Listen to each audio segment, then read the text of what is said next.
Hi everyone, welcome back to my YouTube channel. और इस video में जो हम टॉपिक देखने वाले हैं उसका नाम है point two site VPN on Microsoft azure.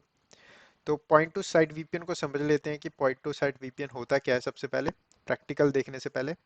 तो what is point two site VPN? So it allow us to create a secure connection between Azure Virtual Network and your client device like laptop, desktop। ये कोई भी client device हो सकता है, आपका Windows based device हो सकता है, लिनक्स बेस्ड डिवाइस हो सकता है, या फिर कोई मैक बेस्ड डिवाइस भी हो सकता है। और ये जो आपका कनेक्शन बनता है ये ओवर द इंटरनेट बनता है। मतलब कि आपका जो इंटरनेट कनेक्शन होगा उसके ऊपर से एक वीपीएन कनेक्शन क्रिएट किया जाएगा अ, आपको एक्सेस दिलवाने के लिए रिसोर्सेज पे।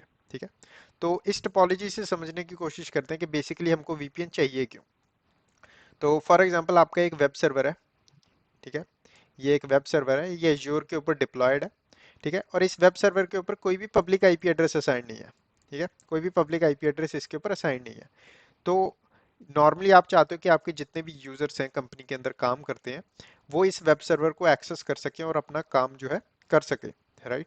तो इसको अकम्प्लिश करने के क्या तरीके हैं? एक तरीका तो ये है कि आप अ, हर क्लाइंट को एक वर्चुअल मशीन क्रिएट करके दे दो इस प्राइवेट वर्चुअल नेटवर्क के अंदर, और आपके जो क्लाइंट्स होंगे वो with the help of RDP connection in virtual machines पे कनेक्ट करेंगे और इन वर्चुअल मशीन के थ्रू इस वेब सर्वर को कनेक्ट करेंगे।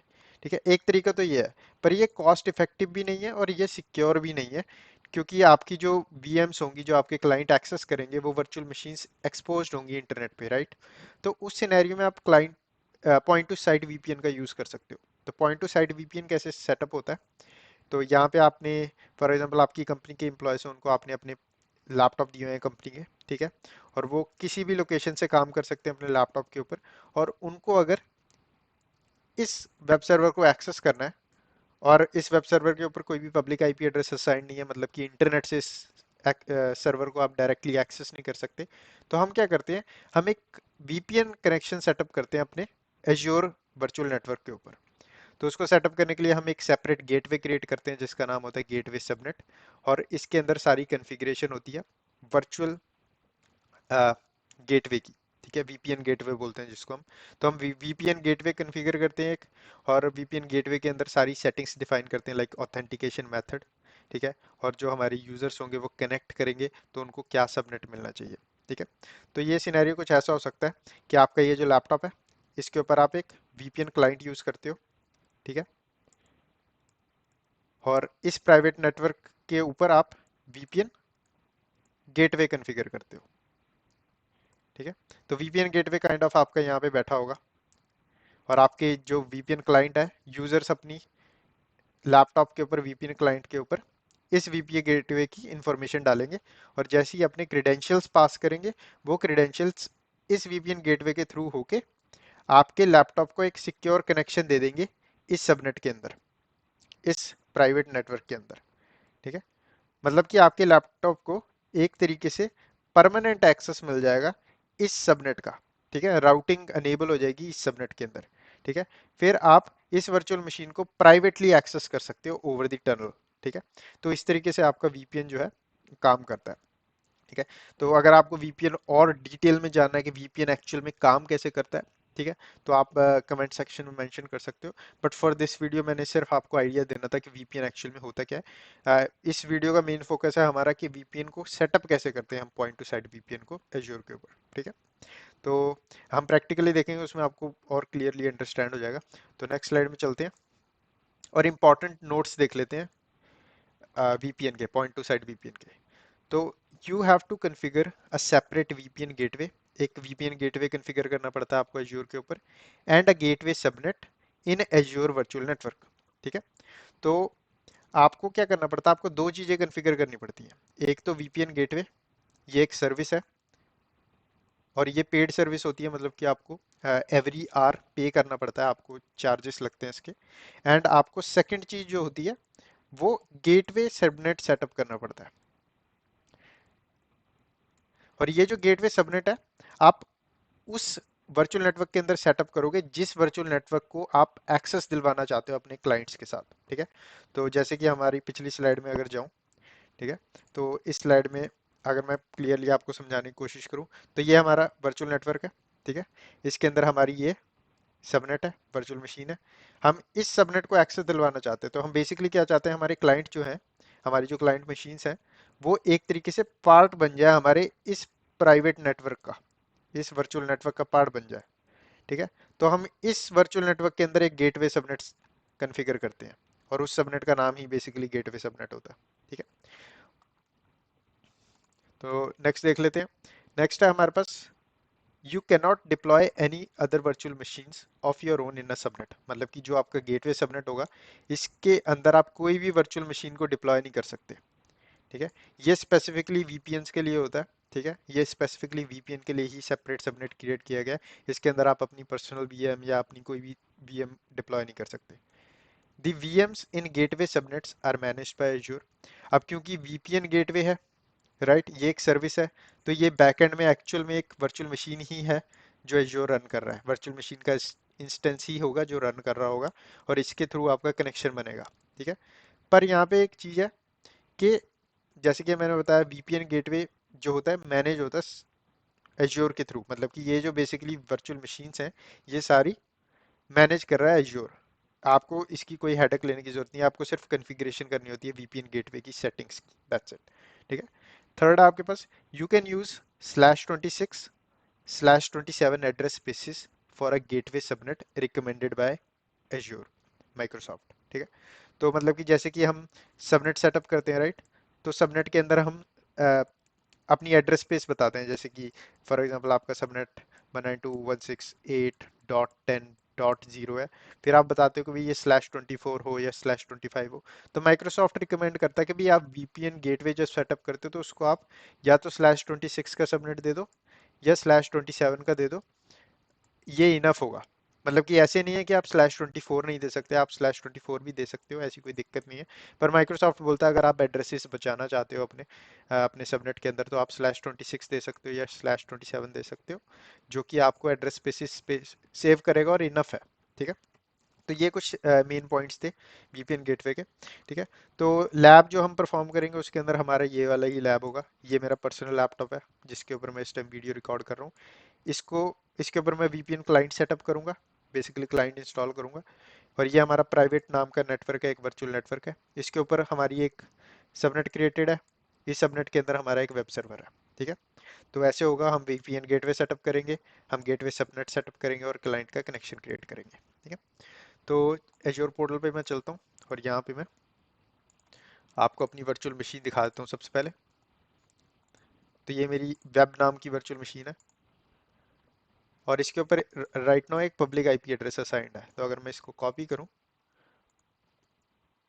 और अपने न्यू टैब में जाके पेस्ट कर देता हूं, तो राइट नाउ इस वेब सर्वर को मैं पब्लिकली एक्सेस कर रहा हूं। जैसे कि यहाँ पे दिखा, वेलकम टू शर्मा आईटी। ठीक है। राइट नाउ इस मशीन को मैं पब्लिकली एक्सेस कर रहा हूँ, पर मैं चाहता नहीं कि ये मेरी मशीन जो है पब्लिकली एक्सेस हो। मैं चाहता हूँ कि ये मेरी प्राइवेट आईपी एड्रेस के थ्रू ही एक्सेसिबल हो। ठीक है। तो मैं क्या करूंगा, मैं यहाँ से पब्लिक आईपी एड्रेस को रिमूव कर देता हूँ। तो मैं नेटवर्क सेटिंग्स पे जाता हूँ यहाँ पे,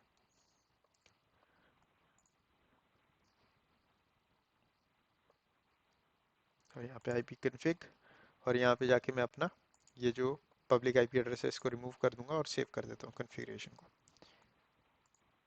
और ये मेरा कनेक्शन बना हुआ था इस मशीन पे, तो मैं इसको क्लोज कर देता हूँ।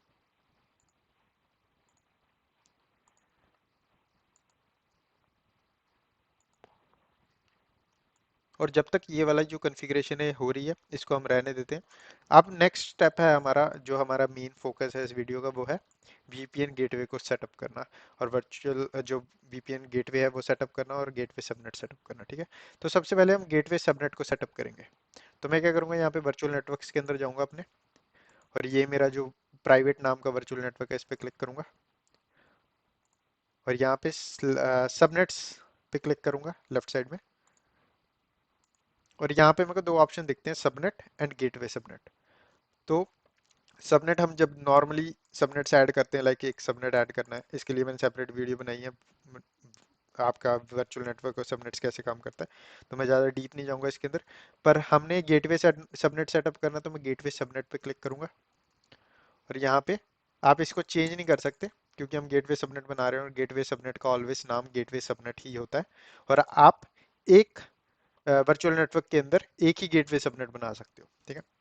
तो यहाँ पे मैं इसकी एड्रेस रेंज डिफाइन कर देता हूँ, जो कि होगी 10.0। एंड जैसे कि मैंने बताया था, माइक्रोसॉफ्ट रिकमेंड करता है /26 या /27, ठीक है। एग्जाम पॉइंट ऑफ व्यू से भी याद रखें इसको। हाँ, पर मैं यहाँ पे /24 यूज करूंगा, ये भी काम करेगा, ऐसी कोई दिक्कत नहीं है। अगर मैं /26 यूज करूँ तो वो भी काम करेगा, ऐसा कुछ नहीं होता, ठीक है। तो यहाँ पे मैं सिंपल /24 को यूज कर लेता हूँ और यहाँ पे कर देता हूँ मैं क्लिक सेव पे। और अब ये हमारा गेटवे सबनेट ऐड हो चुका है यहाँ पे, ठीक है। तो जैसे कि यहाँ पे दिख रहा है ये, अब हमारा गेटवे सबनेट ऐड हो गया इसके ऊपर। अब नेक्स्ट स्टेप है हमारा वीपीएन गेटवे को सेटअप करना। तो वीपीएन गेटवे को सेटअप करने के लिए मैं यहाँ पे सर्च करूंगा वीपीएन गेटवे, ठीक है। और जैसे ही मैंने वीपीएन गेटवे डाला तो यहाँ पे मेरे को एक ऑप्शन मिलता है वर्चुअल नेटवर्क गेटवेज। तो मैं इस पे क्लिक करता हूँ और उसके बाद मैं क्लिक करता हूँ क्रिएट पे। तो ये मेरे को इस पेज पे ले आएगा जहाँ पे हम वर्चुअल नेटवर्क गेटवे सेटअप कर सकते हैं, ठीक है। तो यहाँ पे मैं सिंपल अपनी सब्सक्रिप्शन डिफाइन कर दूंगा, अपने वर्चुअल नेटवर्क गेटवे का नाम डिफाइन कर देता हूँ। तो इधर नाम देते हैं इसका गेटवे प्राइवेट, ठीक है। रीजन आपको वही डिफाइन करना है जिसके अंदर आपका जो वर्चुअल नेटवर्क है वो डिप्लॉयड है। अगर मैं कोई और रीजन सिलेक्ट कर लूंगा तो मेरा गेट जो वर्चुअल नेटवर्क का सबनेट है और वर्चुअल नेटवर्क वो शो अप नहीं होगा, ठीक है। गेटवे टाइप के अंदर हमारा वीपीएन यूज करेंगे। एक्सप्रेस राउट के लिए एक सेपरेट वीडियो बनाऊंगा मैं, वो अलग एक लेंथी टॉपिक है। तो वीपीएन गेटवे के लिए हमको सिंपल वीपीएन पे सिलेक्ट कर लेना है। नेक्स्ट हमारे पास एसकेयू, डिफरेंट डिफरेंट एसक्यूज मिल जाते हैं। आपको एग्जाम पॉइंट ऑफ व्यू से एसक्यू की इंफॉर्मेशन याद रखने की जरूरत नहीं है। एंड क्योंकि ये सारी एसक्यू की इंफॉर्मेशन टाइमली मैनर में ओवर ओवर टाइम चेंज होती रहती है, ठीक है। तो यहाँ पे एसकेयू में बाय डिफॉल्ट जो सिलेक्टेड है वही चूज करूंगा। जनरेशन के अंदर जनरेशन 2। वर्चुअल नेटवर्क के अंदर मैं सिलेक्ट करूंगा जो मेरा वर्चुअल नेटवर्क है जिसके ऊपर मैं गेटवे जो है ये सब सेटअप करना चाहता हूँ। नेक्स्ट है सबनेट, जो उसने ऑटोमेटिकली उठा लिया गेटवे सबनेट। नेक्स्ट है पब्लिक आईपी एड्रेस। अब हमको एक पब्लिक आईपी एड्रेस देना होता है अपने वर्चुअल नेटवर्क गेटवे पे। वो पब्लिक आईपी एड्रेस देने का रीजन ये है क्योंकि हमारे जो क्लाइंट है यहाँ पे, ये क्लाइंट हमारी गेटवे का आईपी एड्रेस डालेंगे अपनी लैपटॉप्स पे कनेक्शन क्रिएट करने के लिए। तो हमको एक पब्लिक आईपी एड्रेस देना पड़ता है, ठीक है। तो यहाँ पे मैं एक नया पब्लिक आईपी एड्रेस क्रिएट करता हूँ, इसका नाम देते हैं पिप, ठीक है। नेक्स्ट है आपके ये जो एस के यू है इसने ऑटोमेटिकली चूज कर लिया। नेक्स्ट आपके पास अवेलेबिलिटी का ऑप्शन, आप अवेलेबिलिटी भी सेटअप कर सकते हो अपने पब्लिक आईपी एड्रेस की, ठीक है। यहाँ पे मैं जोन रिडंडेंट बनाना चाहते हो कि नहीं, ठीक है, यहाँ पे सिंपल जोन रिडंडेंट चूज कर लेता हूँ। नेक्स्ट है अनेबल एक्टिव एक्टिव मोड, ठीक है। तो एक्टिव एक्टिव मोड के अंदर क्या होता है कि आप जैसे कि यहाँ पे एक पब्लिक आईपी एड्रेस है, ठीक है, यहाँ पे सेकंड पब्लिक आईपी एड्रेस भी आप डिफाइन कर सकते हो। एक्टिव एक्टिव मोड के अंदर क्या होता है कि अगर मैं एक्टिव एक्टिव मोड को सेटअप करूंगा तो ये कुछ ऐसा दिखेगा। अगर मैं आपको एक बार एग्जांपल दूं डायग्राम से, तो एक्टिव एक्टिव मोड कुछ ऐसा दिखता है राइट नाउ। हमको पता है कि ये गेटवे सबनेट है, इसके अंदर वर्चुअल मशीन होस्ट होती हैं जो एज्योर करता है, ठीक है। अगर आपने एक ही पब्लिक आईपी एड्रेस असाइन किया है तो राइट नाउ एक ही मशीन होगी, ठीक है, जो जिसके ऊपर एक पब्लिक आईपी एड्रेस असाइन हो जाएगा, ठीक है, जो आपका सारा ट्रैफिक अलाउ करेगा और कनेक्शन क्रिएट करने में हेल्प करेगा, ठीक है। ये होता है एक्टिव स्टैंड बाय मोड, जो बाय डिफॉल्ट होता है अगर आप उसको डिसेबल कर दो, ठीक है। एक्टिव स्टैंड बाय मोड के अंदर क्या होगा, जैसे ही ये वाली वीएम डाउन होगी, ये पब्लिक आईपी एड्रेस डाउन होगा, एक नई वीएम डिप्लॉय कर दी जाएगी एज्योर के थ्रू, ताकि आपका वीपीएन काम करता रहे। एक्टिव एक्टिव मोड के अंदर आप दो पब्लिक आईपी एड्रेसेस कॉन्फ़िगर करते हो। एक पब्लिक आईपी एड्रेस एक वीएम को देते हो गेटवे सबनेट के अंदर, जो एज्योर करता है, आपका काम सिर्फ आईपी एड्रेस बनाना है, ठीक है। एज्योर का काम है वीएम को डिप्लॉय करना इसके अंदर। और एक दूसरी करता है जिसके अंदर आपका दूसरा आईपी एड्रेस इसके ऊपर साइन होता है, ठीक है। तो ये एक्टिव एक्टिव मोड में होता है और दोनों ही कनेक्शन डिस्ट्रीब्यूट होते रहते हैं इक्वली, या फिर अपने जैसे भी ये होते हैं, ठीक है। पर फॉर एग्जांपल एक वीएम डाउन हो जाए तो दूसरी आपकी स्टिल आप पे कनेक्शंस के लिए, ठीक है।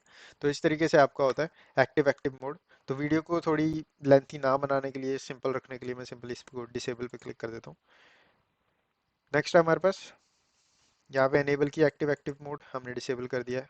कॉन्फ़िगर बीजीपी, बीजीपी को समझने की जरूरत नहीं है इसमें ज़्यादा। डिसेबल पे क्लिक कर दी मैंने, क्लिक करूंगा नेक्स्ट पे, टैग्स पे क्लिक करूंगा, रिव्यू एंड क्रिएट पे,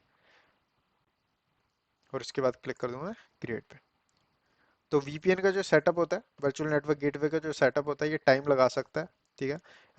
15-20 मिनट लग सकते हैं इसको सेटअप को कंप्लीट होने के लिए। तो इसको मैं डिप्लॉय होने देता हूँ, और डिप्लॉय होने के बाद जैसे ये डिप्लॉयमेंट कंप्लीट होती है मैं आपको दोबारा मिलता हूँ। ऑलराइट, तो यहाँ पे हो चुकी है हमारी वीपीएन की डिप्लॉयमेंट कंप्लीट। तो अगर आप फॉलो अलाउंग करें वीडियो के साथ तो आपने देखा होगा इसको 5-10 मिनट लग जाते हैं कॉन्फ़िगर होने के लिए। तो यहाँ पे मैं क्लिक करता हूँ गो टू रिसोर्स पे, और हम अपने वर्चुअल नेटवर्क गेटवे के ऊपर आ चुके हैं। तो लेफ्ट साइड में मैं क्लिक करूंगा पॉइंट टू साइट कॉन्फ़िगरेशन पे, और यहाँ से हम कॉन्फ़िगर करेंगे पॉइंट टू साइट कॉन्फ़िगरेशन, ठीक है। तो ये दिखाने से पहले मैं आपको एक चीज़ दिखा देता हूँ कि जो मेरी वर्चुअल मशीन है उसमें मैं with the help of private IP address अभी एक्सेस नहीं कर पा रहा, ठीक है। तो वो चीज़ दिखानी चाहता हूँ मैं इससे पहले कि मैं आपको कनेक्शन बना के दिखाऊं, ठीक है। तो यहाँ पे मेरी वर्चुअल मशीन का प्राइवेट आईपी एड्रेस है ये, और अगर इसको मैं अपने वेब ब्राउज़र में एंटर करूँ तो मेरे को यहाँ पे कोई भी रिजल्ट नहीं आएगा, ठीक है, क्योंकि हमारा कनेक्शन नहीं है। मेरा होम का जो पर्सनल लैपटॉप का जो कनेक्शन है वो क्रिएटेड नहीं है अभी। एक कोई भी टनल नहीं है, कोई भी कनेक्शन नहीं है मेरा एज्योर के नेटवर्क के साथ, ठीक है। तो अब मैं दोबारा जाता हूँ वर्चुअल नेटवर्क गेटवे के ऊपर, और कन्फिगर कर लेते हैं पॉइंट टू साइट वीपीएन को। तो यहाँ पे मैं क्लिक करूंगा पॉइंट टू साइट कन्फिग्रेशन पे, और यहाँ पे क्लिक करूंगा कन्फिगर नाउ पे, और यहाँ पे हम एक एड्रेस पूल देंगे। एड्रेस पूल क्यों देंगे? क्योंकि जब हम अपने लैपटॉप को कनेक्ट करेंगे इस गेटवे के साथ, तो हमारा जो लैपटॉप होगा वो एक तरीके से इस गेटवे का पार्ट बन जाएगा। तो जब भी कोई डिवाइस किसी नेटवर्क का पार्ट बनता है, उस डिवाइस को एक आईपी एड्रेस चाहिए होता है, राइट। तो हमको इस गेटवे के अंदर डिफाइन करना पड़ेगा कि जितने भी क्लाइंट्स आएंगे और इस गेटवे का पार्ट बनेंगे, उनको क्या आईपी एड्रेस असाइन किया जाए। तो यहाँ पे एक कंडीशन है जो इसका आपको ध्यान रखना है कि मेक श्योर करें आपका होम का जो सबनेट है वो सेम ना हो गेटवे के सबनेट से, अदरवाइज आपकी जो टनल है वो क्रिएट नहीं होगी। आपका गेटवे का सबनेट जो है, मतलब कि आपका जो ये वर्चुअल नेटवर्क गेटवे का पॉइंट टू साइट कॉन्फ़िगरेशन का जो सबनेट है, एड्रेस पूल है, वो डिफरेंट होना चाहिए आपके गेटवे सबनेट से, ठीक है। तो यहाँ पे मैं कुछ डिफरेंट सा दे देता हूँ, यहाँ पे 10.10.10.0, ठीक है, /24। तो मैंने सिंपली बोल दिया कि हमारी इस वर्चुअल नेटवर्क गेटवे का जो भी पार्ट बनेगा आके, जो भी क्लाइंट मशीन पार्ट बनेगी, उसको इस रेंज में से आईपी एड्रेस असाइन किया जाए, ठीक है। नेक्स्ट टनल टाइप, आपको यहाँ पे डिफरेंट डिफरेंट टनल्स मिल जाती हैं। तो मैं यहाँ पे यूज़ करूँगा आई के ई वर्जन 2, ठीक है। तो यहाँ पे डिफरेंट डिफरेंट ये प्रोटोकॉल्स हैं सिक्योर करने के लिए आपकी टनल को बेसिकली, ठीक है। तो आई के ई वर्जन 2 यूज़ करने वाला हूँ मैं यहाँ पे।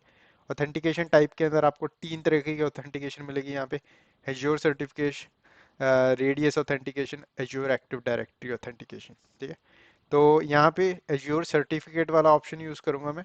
रेडियस ऑथेंटिकेशन भी आप यूज़ कर सकते हो अगर आपके पास कोई रेडियस सर्वर कॉन्फ़िगर्ड है तो, ठीक है। एज्योर एक्टिव डायरेक्टरी को भी ऑथेंटिकेट कराने की सेटअप कर सकते हो आप, ठीक है।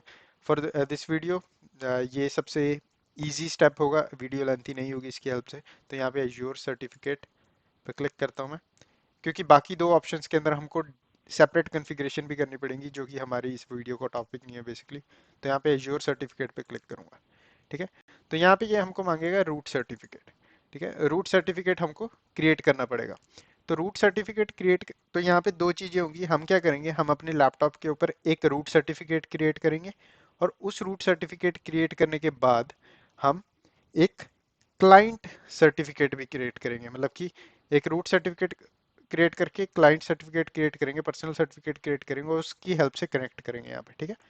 तो उसको क्रिएट करने के लिए मैं क्या करता हूँ, मैं यहाँ पे नए टैब में जाता हूँ, और यहाँ पे डाल देता हूँ पॉइंट टू साइट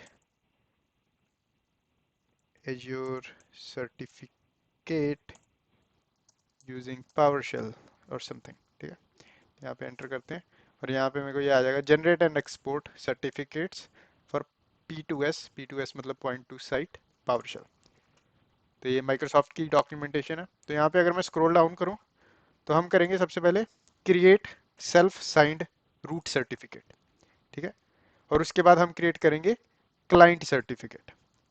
ठीक है, तो ये सारा पावर शेल से होगा। तो मैं क्या करता हूँ, यहाँ पे पावर शेल ओपन कर लेता हूँ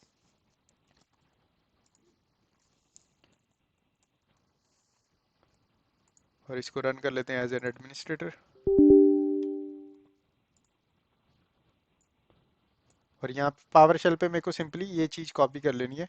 ये पूरी की पूरी कमांड आपको हेल्प करेगी self signed root certificate create करने में। ठीक है, तो मैं इसको कॉपी कर लेता हूँ और अपने पावर शेल में जाके पेस्ट कर देता हूँ और कर देता हूँ यहाँ पे एंटर। तो यहाँ पे हमारा रूट सर्टिफिकेट क्रिएट होने का काम हो गया कंप्लीट। पावर शेल ने एक्सेप्ट कर लिया इस कमांड को। ठीक है, नेक्स्ट है हमारे पास, अब हमारा जो रूट सर्टिफिकेट है वो क्रिएट हो चुका है, राइट। अब हमारा काम है कि हमने क्लाइंट सर्टिफिकेट क्रिएट करना है। तो क्लाइंट सर्टिफिकेट क्रिएट करने के लिए यहाँ पे ये दूसरी कमांड भी दी हुई है इन्होंने पावर शेल की। तो मैं इसको कॉपी कर लेता हूँ और अपने इसमें जाके पेस्ट कर देता हूँ और मार देता हूँ एंटर। और हमारा ये जो सर्टिफिकेट है वो क्रिएट हो चुका है। ठीक है, तो यहाँ पे बस हमारा पावर शेल में इतना ही काम था।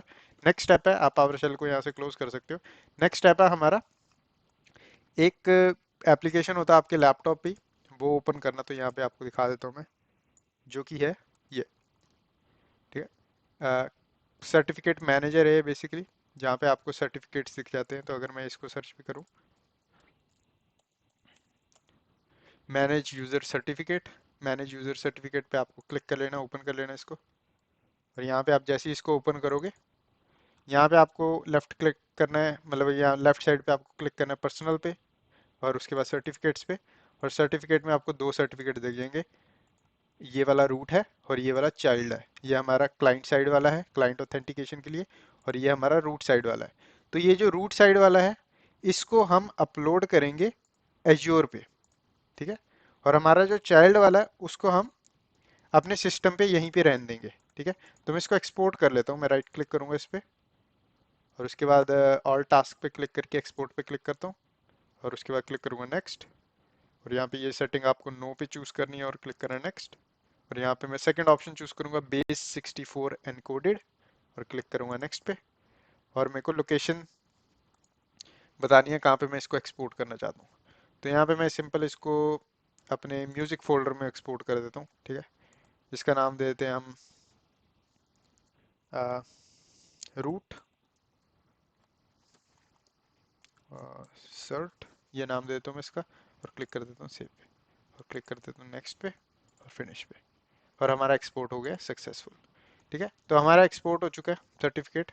इतना काम हो गया। अब हमारा नेक्स्ट स्टेप है, हमको वर्चुअल नेटवर्क गेटवे पे इस सर्टिफिकेट की, रूट सर्टिफिकेट की इंफॉर्मेशन डालनी है। ठीक है, वो रूट सर्टिफिकेट जो हमने अभी एक्सपोर्ट किया है। ठीक है, तो हमने दो चीजें की हैं। पहली चीज, हमने एक रूट सर्टिफिकेट बनाया, सेल्फ साइंड रूट सर्टिफिकेट। फिर उसके बाद इस सेल्फ साइंड रूट सर्टिफिकेट की हेल्प से हमने एक क्लाइंट सर्टिफिकेट बनाया। क्लाइंट सर्टिफिकेट हमारे लैपटॉप पे ही रहेगा और रूट सर्टिफिकेट की इंफॉर्मेशन हम इधर डालेंगे। एक्सपोर्ट करने का रीजन इसलिए था क्योंकि उस सर्टिफिकेट के अंदर कुछ इंफॉर्मेशन है जो हमको इधर पब्लिश करनी है, इसलिए मेरे को एक्सपोर्ट करनी जरूरी थी इससे पहले कि मैं उस सर्टिफिकेट को ओपन कर पाऊँ। ठीक है, तो यहाँ पे मैं फाइल एक्सप्लोरर ओपन करता हूँ और यहाँ पे मैं जाऊँगा अपने म्यूजिक्स के अंदर जहाँ पे मैंने सर्टिफिकेट सेव किया है। यह है हमारा सर्टिफिकेट। इसको राइट क्लिक करता हूँ मैं और यहाँ पे क्लिक करूँगा ओपन विद और चूज अनदर ऐप, और हम इसको नोटपैड से ओपन कर लेंगे। और ये हमारा सर्टिफिकेट जो है ओपन हो चुका है। ठीक है, तो यहाँ पे मेरे को इतना डाटा कॉपी कर लेना है। ये जो बिगिन सर्टिफिकेट है इसको छोड़ देना आपने और एंड सर्टिफिकेट वाली लाइन को छोड़ देना, बाकी सब कॉपी कर लेना आपको। और यहाँ पे मैं कर दूंगा इसको पेस्ट और यहाँ पे सर्टिफिकेट का मैं नाम दे दूंगा, तो रूट सर्ट। ठीक है, अब यहाँ पे आपको मल्टीपल सर्टिफिकेट्स भी आप स्टोर कर सकते हो। ठीक है, बट नॉर्मली अगर आप किसी कंपनी में जाओ तो कंपनी में सर्वर्स होते हैं जिसको जो हमारे बेसिकली हैंडल करते हैं सारी सर्टिफिकेट्स वगैरह। तो ये जो मैं कर रहा हूँ ये सिक्योर वे नहीं है एक तरीके से, कि आप कभी भी क्लाइंट के कंप्यूटर पे रूट सर्टिफिकेट को जनरेट नहीं करते। But just for this video मैं आपको दिखाना चाहता था कि कैसे कन्फिगर कर सकते हो। सेम प्रोसेस होता है। अगर आपके पास कोई एंटरप्राइज की एंटी सिक्योरिटी अथॉरिटी है जो आपके सर्टिफिकेट जनरेट करती है, आप उधर से भी इनको क्रिएट करके सेव कर सकते हो। ठीक है, हमारा इतना काम हो गया। क्लिक कर दूंगा मैं सेव पे, हमारी जो कॉन्फ़िगरेशन अब वो सेव हो रही है यहाँ पे। ठीक है, ऑलराइट, तो यहाँ पे हमारा जो कॉन्फ़िगरेशन है पॉइंट टू साइट वीपीएन की, वो भी कॉन्फ़िगर हो चुकी है। तो मैं क्या करूँगा, मैं एक बार रिफ्रेश कर लेता हूँ इस पेज को।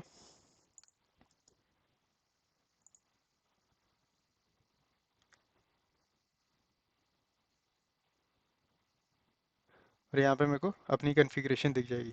तो इसमें से कुछ चीज़ें हैं जो आप मैनेज कर सकते हो एक बार आपने कॉन्फ़िगरेशन कर दी। लाइक आप टनल टाइप चेंज कर सकते हो, आईपी एड्रेस पूल चेंज कर सकते हो, ठीक है। आप इवन ऑथेंटिकेशन टाइप भी चेंज कर सकते हो। अब मैं दिखाता हूँ कनेक्ट कैसे करना है। तो यहाँ पे आपको ऑप्शन दिख रहा होगा डाउनलोड वीपीएन क्लाइंट। तो मैं इस पर क्लिक करता हूँ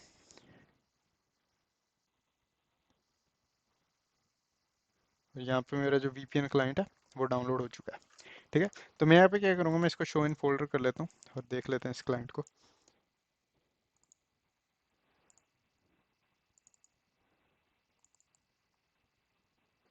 और यहाँ पे ये जो मेरा क्लाइंट है इसको मैं एक्सट्रैक्ट कर लूँगा।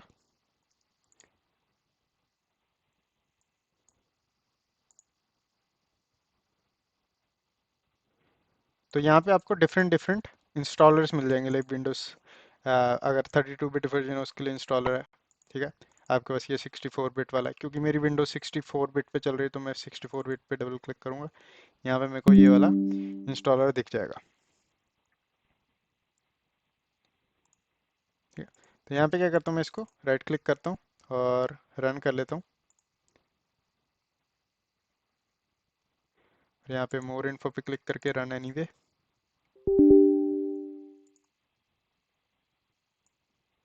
और ये मेरे को ये वाला पॉपअप दे देगा, do you wish to install VPN client for private. Private मतलब कि हमारा जो वर्चुअल नेटवर्क है उसका नाम है। तो क्लिक कर दूंगा यस पे।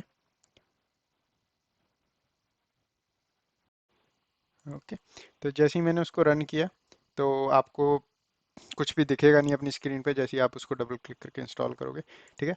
पर आपको क्या करना है, आपको यहाँ पे क्लिक करना है इसके ऊपर और आपको सर्च कर लेना है VPN सेटिंग्स और इस पर क्लिक करना है। और VPN सेटिंग्स के अंदर ये आपकी सेटिंग्स ओपन कर देगा और यहाँ पे आपको प्राइवेट का कनेक्शन या फिर आपका जो भी कनेक्शन का नाम होगा वो आपको दिख जाएगा। तो यहाँ पे अगर मैं क्लिक करूँ कनेक्ट पे, और जैसे ही मैंने कनेक्ट पे क्लिक किया तो इसने मेरे को ये वाला पॉपअप दे दिया। तो यहाँ पे मैं क्लिक कर दूंगा कनेक्ट पे और क्लिक करूंगा कंटिन्यू पे। और हमारा जो ये है कनेक्शन कंप्लीट हो चुका है, जैसे कि आप यहाँ पे देख सकते हो, ठीक है। तो अब हमारा जो कनेक्शन है वो सेटअप हो चुका है वीपीएन का। तो अगर मैं दोबारा अपने वेब ब्राउज़र पे जाऊँ और वेब ब्राउज़र पे जाके दोबारा मैं अपनी वर्चुअल मशीन का आईपी एड्रेस डालूँ जो कि मेरी वेब वीएम थी, इसका मैं प्राइवेट आईपी एड्रेस डालूंगा। मैं इसको कॉपी कर लेते हैं और नए ब्राउज़र में जाके यहाँ पे पेस्ट कर देते हैं और एंटर। और यहाँ पे आपको दिख गया होगा with the help of private IP address हम इस मशीन को अब एक्सेस कर पा रहे हैं, क्योंकि हमारा जो वीपीएन का कनेक्शन है वो सेटअप हो चुका है, ठीक है। तो इस तरीके से आप point two site VPN setup कर सकते हो। तो आप को अगर कोई भी क्वेश्चंस हैं, कोई भी क्वेरीज हैं इस वीडियो के रिलेटेड या पॉइंट टू साइट वीपीएन के रिलेटेड कि एग्जाम पॉइंट ऑफ व्यू से भी अगर आपको कोई क्वेश्चंस हैं, आप सिंपल मेरे को कमेंट सेक्शन में मेंशन कर सकते हो। तो इस वीडियो में बस इतनी। वीडियो को लाइक करें ना भूलें, चैनल को सब्सक्राइब करें। मैं मिलता हूँ आपको नेक्स्ट वीडियो में।